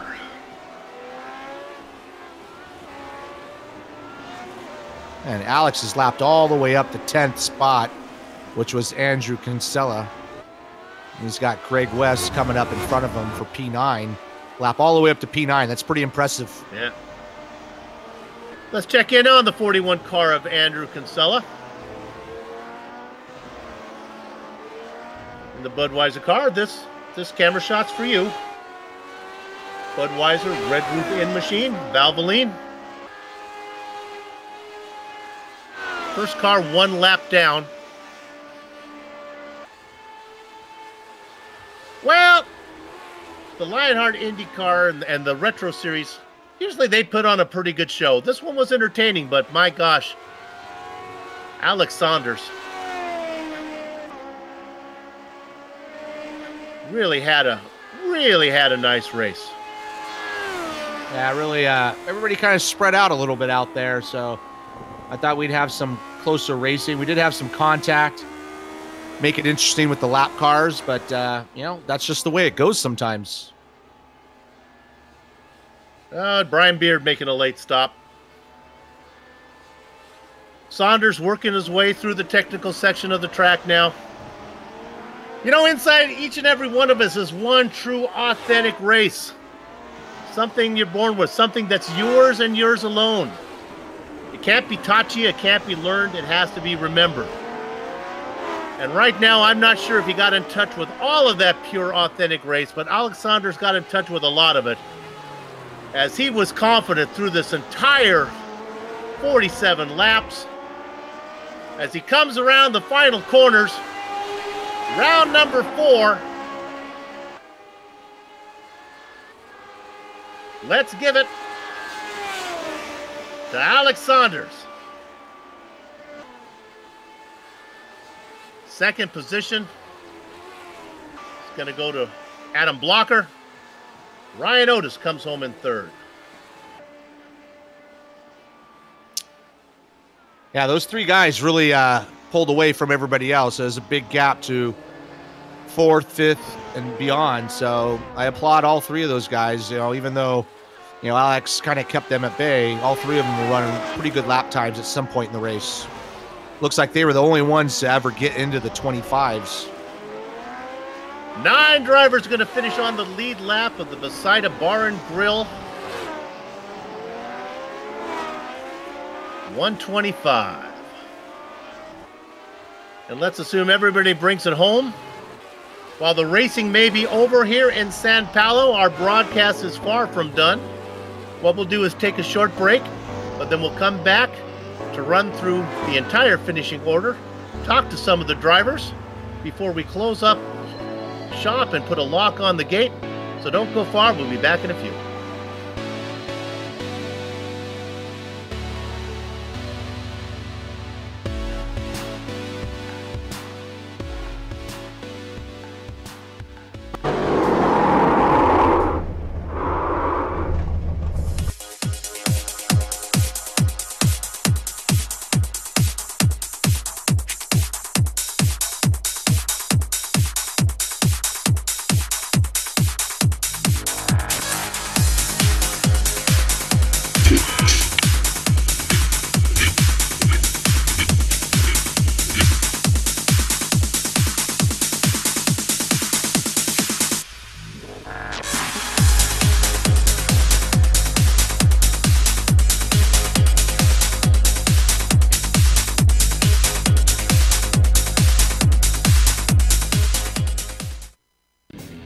The SimPit is an entertainment channel dedicated to the world of simulated motorsports. The SimPit is a leader in providing the sim racing community with news, reviews, interviews, DIY pieces, and instructional videos to make sim racing a better experience for all. Check us out at thesimpit.com or go to YouTube and just search for the SimPit.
Welcome back to Brazil and the Plasma Tracks Victory Lane post-race show. If you're struggling to find something for the person who has everything, do I have the website for you? Plasma-Tracks.com not only produces original racetrack wall art, motorsports trophies, home decor, and motorsports fabrications are also available. I could try, but I would not be able to describe the uniqueness of their wares. The only way that you could really appreciate the artwork that they do there is to go and visit it for yourself. But be warned, once you visit, the next thing you know, you'll be trying to convince your spouse why you need a plasma track wall art hanging on your home. See it all at plasma-tracks.com. And there is a promotional code that's not in my script. Use some promotional code. I'm going to say it's It's in the description of this video. Okay, there you go. So, all right, there you got it. All right, let's go ahead now and run down the final finishing order here. Alex Saunders is your winner. Boy, he was crushing it. Did not go wire to wire as he lost the lead to Adam Blocker. Blocker went a lap longer on his first pit run. But basically, Saunders crushed it here today. Adam Blocker comes home in second. Ryan Otis rounds out the podium. Justin Weaver and Brian Yosick, your top five. With Alex Saunders' win, he is our first repeat winner so far this season. The back half of your top 10, that's Brian Yosick. Candyman Dustin Wardlow was able to hold off Michael Goodman. Jason Galvin, after a trip through the Brazilian alfalfa, was able to come home in ninth position. Eighth position, Greg West gets ninth. And Andrew Havakech Kinsella comes home in 10th. Richie? Running out, bringing up the 11th through 20th spots will be Jake Wright. In 11th, James Krahala in 12th. He had a good run there with Jake for a while. In 13th, we've got Travis Yegenliner. Help me out with that. That would be Yegerliner. There we go. Sorry about that, Travis. 14th will be Samuel Ryman. 15th is Woody Mahan. Tyler Graff in the 16th spot. Dan Guerin in the 17th spot. Chris Lanini, our hard charger there in the 18th spot. Brian Beard, 19th. And rounding out the top 20 is Chris Stouffer.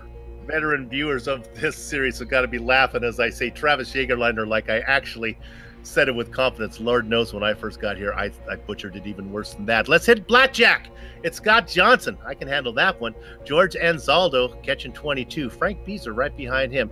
24th goes to Mark Amith. In the quarter century mark, it's Vincent Blumenthal. He was 12 laps down. Then we get to the guys who really had trouble. We saw what happened to Ed King Tutwiler as he got into Ryan Otis, but it all worked out okay for Ryan. Ed King Tutwiler comes home in 26, just ahead of Bart Workman. Bob Mikas in the Von Hansen. Well, he's not in the Von Hansen meat machine, but he's associated with Von Hansen meats. He comes home in 28th. Robert Bluen in 29th. Rounding out your field, it is David Cordy. Not sure if he even took the grid. Okay, let's go ahead and see who we have to interview here. If I can figure this out, how to bring people in. I'm going to talk to our race winner here today because I don't know who this guy is. I've never had the opportunity to talk to him before. So if I'm able to do it, did I bring him in or I lost him? And we brought him in. Alex Saunders. Alex, it's Soup here. Congratulations. First time we got to interview. My goodness, you had it picking him up and putting it down today. Oh, thanks, guys. That was really fun. I don't actually know what the margin ended up being, but I know Adam was really, really fast. And I think he just got caught up in traffic and had trouble. But yeah, real exciting race out there today. One of the questions Richie Hurd and I were wondering about when we were watching the broadcast is tires and if they hold up the entire way. Some guys took tires, some guys didn't. Can you get tires for free? And if so, why didn't you take any? I don't know how long it takes to change tires because I never thought of doing it. The 79, these old cars, the tires are rock hard and it feels like they get better the more you run them. I know they don't wear that much, so even on the ovals, I don't even think about changing them. Did you have any problems with lap traffic, or pretty much everything went according to plan? Those guys have a really rough time, and there were a couple times where it was rough getting through, especially compared to Watkins. Interlagos, you got that tight section in the middle where it's really difficult to get out of the way without losing a ton of time because those guys are racing too. But like I said, I thought they did a good job. Everyone was real conscientious. I didn't hit anybody, so that was good. Let's get up close and personal. Where do you hail from, and what do you do? I'm in Round Lake, Illinois, so northern Illinois. I'm an engineer by day, and I'm a student by night. And when I've got time, I do some racing. Well, I imagine you're probably frustrated being an engineer. This is a fixed setup league. You don't get to employ your skills. Oh no, that's really nice. Full-time work and full-time school doesn't leave too much time for tweaking setups. So this league really works out well. And I can't say enough about the guys that run it and the guys that organize it and run in it. It's been a lot of fun for these 3 races I've done.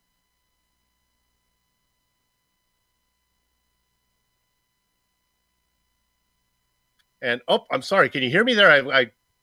There we go. Sorry, I wasn't sure if you lost me or who we got there. Okay, well that's Alex Saunders. Sorry, as my internet connection is kind of weak here. Congratulations. Did we say goodbye to Alex? Oh, Alex is gone. Okay, thank you, Alex.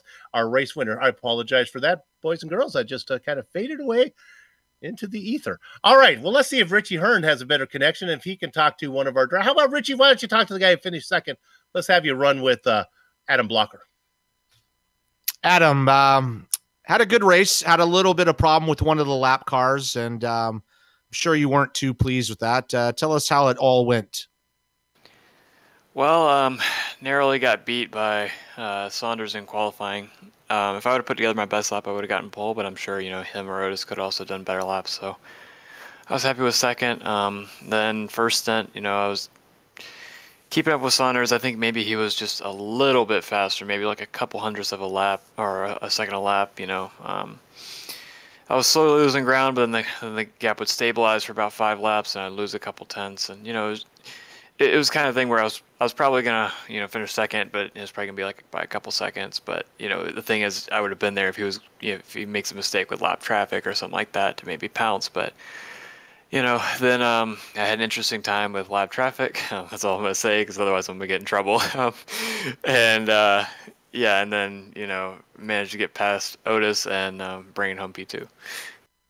Yeah, we noticed when you came into the pits too that Ryan and Alex, they didn't take tires, but it looked like you did. Did you think that would make a little bit of a difference?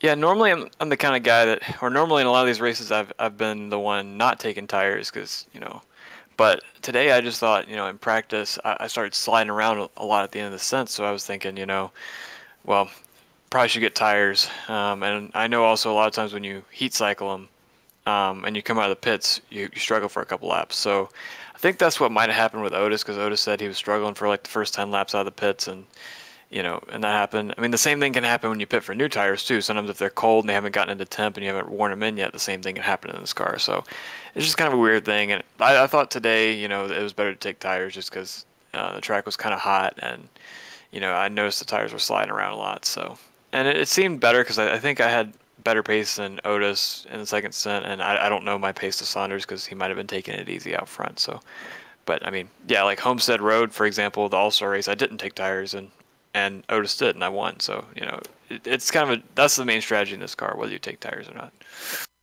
Yeah, I think if I was in your position, I would have taken the tires just like you did. And you and Alex were pretty even there at the end. You did drop a fast lap on him right there at the end, right? So the tires were working good. Still a good result in second place. Anybody you'd like to thank? I just want to thank George for putting on the league and all the admin team, and Alex and Ryan for the good competition. It was definitely a pretty fun race. I'm glad the series chose to go to Interlagos. It's a pretty challenging track, and it's pretty good. And I want to thank you guys for calling the race. And overall, pretty happy with 2 seconds in 2 nights. So. Yeah, absolutely. We watched that race last night as well. So, well, that's good. You had a good race. All 3 of you were the class of the field, and maybe we'll see you next time. Yep. See ya. And that was Adam Blocker, our second place finisher. And finally, let's go ahead and talk with, if we can bring in, I thought I had him. See if we can bring in Ryan Otis. I've sent him somewhere again off, and now he's back. All right, Ryan Otis. Ryan, well, you passed Adam when he was in the grass, and then you couldn't hold him off there, and he got you back for second pot. Yeah. I mean, those guys, both Adam and Alex were just plain old fast. I felt like I was maybe just a half tick off of both of them. So I kind of felt bad when I saw Adam, run into that issue. And of course I took the position and tried to run some clean laps, and then after the pit stop, I just felt like I totally lost the handle on the car, and he just ate me up. Yeah, let's talk about that, because we've been talking about tires the whole time. Adam took tires, Alex didn't. You did not either. What's your thinking on that? Well, I mean, I think it's a little bit situational. This car, these are, modeled as, old, right, kind of period tires. And so in general, the car's pretty easy on tires. And I've actually been traveling a lot for business. And this is actually the longest I'd actually driven the car kind of in one shot. I think in retrospect, I probably should have taken tires because the car with heavy fuel and kind of worn tires just felt totally different. And to me, I just struggled to drive it for, I don't know, about 10 laps there until I finally kind of got the hang of it again. Well, you're dancing all around it. You had a second place, a fourth place, and now a third place. I think a victory's due here next. It's kind of falls into line. Do you think you got one of those in you? Oh, yeah, I think so. I've been having a blast this year. I mean, having kind of Alex show up, and he's super fast. And, of course, Adam Blocker and I have been, going back and forth for the last season or so. And so I think I'll have to work pretty darn hard to pull out a win over really anybody here, because there's quite a bit of talent up front now, and it's making for some pretty good racing. Well, congratulations on a podium. Good luck to you the rest of the way. We'll watch you, see if you get yourself not only that win, but a championship as well. Great. Thank you. Ryan Otis, your third place finisher today. Okay, the interviews are done. And now for us at GSRC, the last thing to do is give the thank yous here before we have our meal. Got to thank you, everybody here at HPP Simulations. The action is over, and let's talk about HPP Simulations. If I can find it, why can't I find it? Here we go. But when it's time to go sim racing, nothing beats the feel of a true hydraulic racing system. HPP Simulations, designed and manufactured in the USA of state-of-the-art CNC equipment. HPP hydraulic pedals and their accessories set the standard for simulation racing. For more information, please visit hppsimulations.com. And now Richie will do a better job of reading this next plug. Yeah, Butt Kicker's definitely a supporter of this series, and so Butt Kicker products add instant immersion to any game. Unlike a subwoofer that moves air and loses accuracy and force, Butt Kicker products move actual mass, producing a haptic immersion that's powerful and accurate. Butt Kicker products add that missing driver-to-car connection, bringing more realism and immersion to your sessions. See all the family of products at buttkicker.com. Use the promo code LION20 to get 20% off your next order. And I know that my mother-in-law, Mama Jean Racing, the owner of that, she uses it to mix her martini. She'll actually put her martini on the Butt Kicker herself and get in the car, crash her line a bit. By the time it's all done, it's all stirred up for her. Just get out of here. An entertainment channel dedicated to, it's Sim Pit. We got to thank them. They're an entertainment channel dedicated to sim racing. It focuses on to bring you news, reviews, and information from around the world and about sim racing hardware and software. It also focuses on what it takes to be a better sim racer with instructional videos on how-tos, and it will also help you with your performance on the virtual track.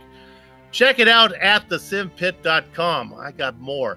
To contact any of the sponsors you see here on the screen right now, go to LionheartRacingSeries.com. Check them. Click on the 2018 sponsor read or scroll down to the bottom, and you can click on the company logo. On the screen now are just some of the company's equipment and software that make this broadcast possible. The iconic music that lets your ears alert your eyes that you're watching a GSRC Productions comes courtesy of Eric Echolm and Casey Lalonde. See the screen for how to contact each of them. The Lionheart IndyCar Series returns in 2 weeks, May 17th, round 5 from Pocono. We also have all the other broadcasts on screen, so check out those, mark them down on your calendar. If you'd like more information about GSRC, you can find it all at www.globalsimracingchannel.com. We're also on Twitter at GSR Channel and Facebook at /Global Sim Racing Channel. We're also on Instagram at GSRC_Graham. And while you're here, don't forget to subscribe to our channel. That subscription button is right there on your YouTube page. All right, I'm going to finish strong here. Finally, on behalf of the man whose voice you just heard, Richie Hearn, our director, Amjad Yarman, and our camera artist, Dougie Beard, I'd like to thank all of you for watching. With that said, we're off to have fun storming the castle. So until next time, race clean, race hard, and we'll see you on the track.